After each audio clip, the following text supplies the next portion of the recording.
Hey, that's good. Hey, any Italians here? What? Italian right there? Italian? Yeah, I got one for you. No, Tommy, this isn't the time for This ought to take a second. Tommy, I'm not this is gonna, for young comedians. I'm just going to take a second. This is for the Italians. I got it. This is funny. E mangi la porta. Mangi la porta. What does it mean? It means eat the door. It's not funny. It's funny. It's a classic Italian punchline. It's eat the door. Mangi la porta, eat the door. This room was filled with Italians. You'd hear a roar that you wouldn't believe. Even Sicilians will smile at that one. It's like, mangi la porta, eat the door. It's a classic punchline. Well, what's the joke? It's a rhetorical punchline, Dickie. You say that. Just makes you wonder. Just introduce the act. Okay. Well, as we said, each of the comedians wrote their own introductions, and I'd like to read this. Up front, right over there. Start again. Dearest Tommy, please tell them that I am the only woman on the Young Comedian show this evening. She's the only woman on the Young Comedian show this evening. But things have been going well. I've made sex appearances on The Tonight Show with Johnny Carson. What'd you say? No, what does that say? I thought it said six. It says sex appearances on the Johnny... Sex. No, read it. Read it again. I've made sex appearances on The Tonight Show with Johnny Carson. Read it. It says I made 6 appearances. Yeah, that's right. I made 6 appearances on The Tonight Show with Johnny Carson. I was born in England but moved to Australia as a child and grew up down under. When I finished school, I came to America and started performing. P.S. I didn't have to sleep with the producer to get the show, but I sure enjoyed you, Tom. I don't believe that. Why don't you just introduce the lady? What are you talking? Ladies and gentlemen, a very funny lady, Maureen Murphy. Let's hear it. Maureen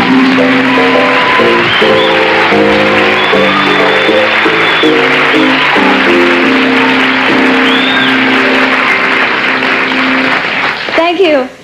I have really discovered something wonderful. I have discovered these romantic Harlequin Gothic novels that all the women are reading. And I'm really into this one, and this is so exciting. I mean, just listen to this. His pulsating lips met her throbbing shoulders as his gyrating fingers pressed against her pounding thighs. She could feel his pulsating, heaving, throbbing, beating pulse. Pulsating like a heaving, throbbing, swelling shaft of thrusting sunlight. Have you read this? Then as he put on his throbbing trousers and adjusted his pounding suspenders, he heavingly said, "I still respect you, Lady Diana." I don't like Princess Diana, but I was raised in Australia, and I tried to explain to my mother that I wanted to be an actress. I said, "Mother, I want to learn to cry real tears. I want to be able to show great emotion for someone I don't really care for." She said, "Become a housewife." My mother, she always wanted me to be married all in white and all virginal. But I don't think a woman should be a virgin when she gets married. I think she should have at least one other disappointing experience. Of course, there's a lot of unhappy marriages in Hollywood. Like this one woman friend of mine told me she hated her husband so much that when he died, she had him cremated, blended with marijuana, and smoked him. She said, "That's the best he's made me feel in years."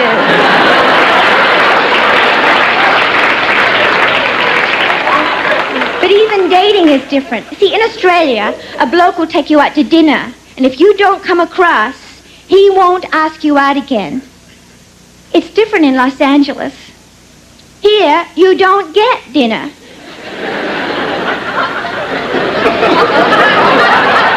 They want to take you right back to their apartment and not even buy you a cup of tea. In Australia, making love is something rich and beautiful. It's worth a cup of tea. Only one man called me up and said, "Would you like to have dinner before I take you back to my apartment?" I said, "That would be lovely." He said, "I'll pick you up about 9. You should have finished eating by then." And then he called me baby all night. He went, "Hey, baby, prove to me that you're my baby, baby." So I did. I dribbled on his shirt. I met him in a disco. And you know the kind of man you meet in a disco? The kind that blow dry their chest hair? They're so vain with all the mirrors, the way they look at themselves while they dance. I went home with a man I met in a disco once, and there was mirrors all over his bedroom. And he finally said, "I want to make love. Would you mind leaving?" I just wish men were more romantic, like they were in the old days, like bring a woman roses. My mother would always say, a rose is the perfect symbol of romance. It dies after a few days. Its pretty petals fall off, and all you're left with is the ugly, prickly thing. So I was brought up Catholic, and we were told that if we touched certain parts of our body, we'd go blind. Now, when I came here, I could see that wasn't true, because most baseball players have very good eyesight.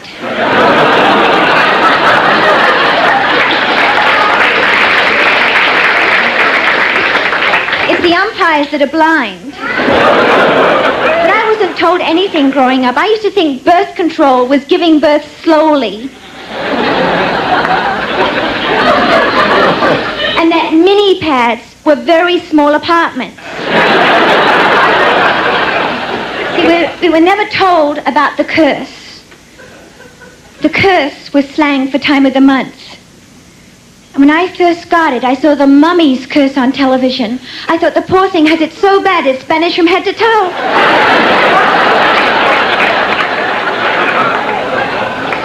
And I think women are so independent. Well, there's even a woman in Los Angeles that owns her own football team. Georgia Rosenblum Frontier. What a career for a woman. She can go out in the field, watch them all bend over in the line of scrimmage and say, "Just think, I own every tight end on that field." And you know they're going to have an all-woman football team next season? No tight ends, all wide receivers.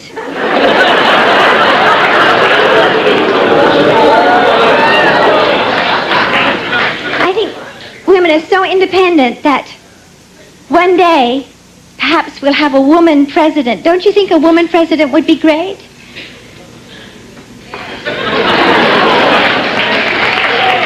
Well, she would save the country money because she would only make half of what a man president makes.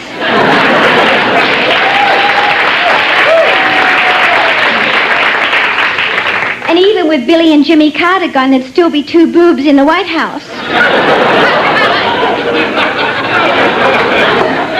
But you ever notice that when a woman gets to have an important position, they always say things like, "She slept her way to the top." But they never say that about men. Senator Hayakawa, he slept his way to the top.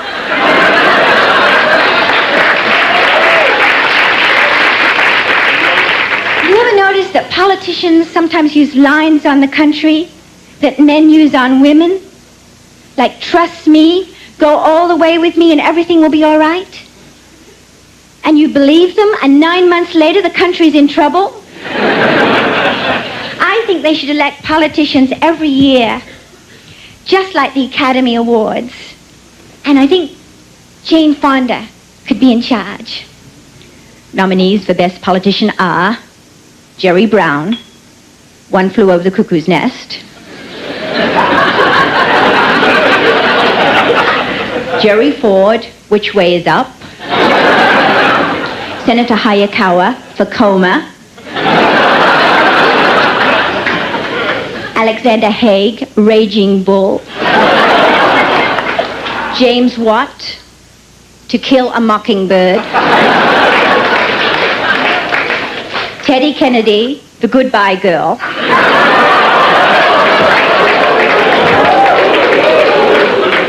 All right, Teddy Kennedy, A Bridge Too Far.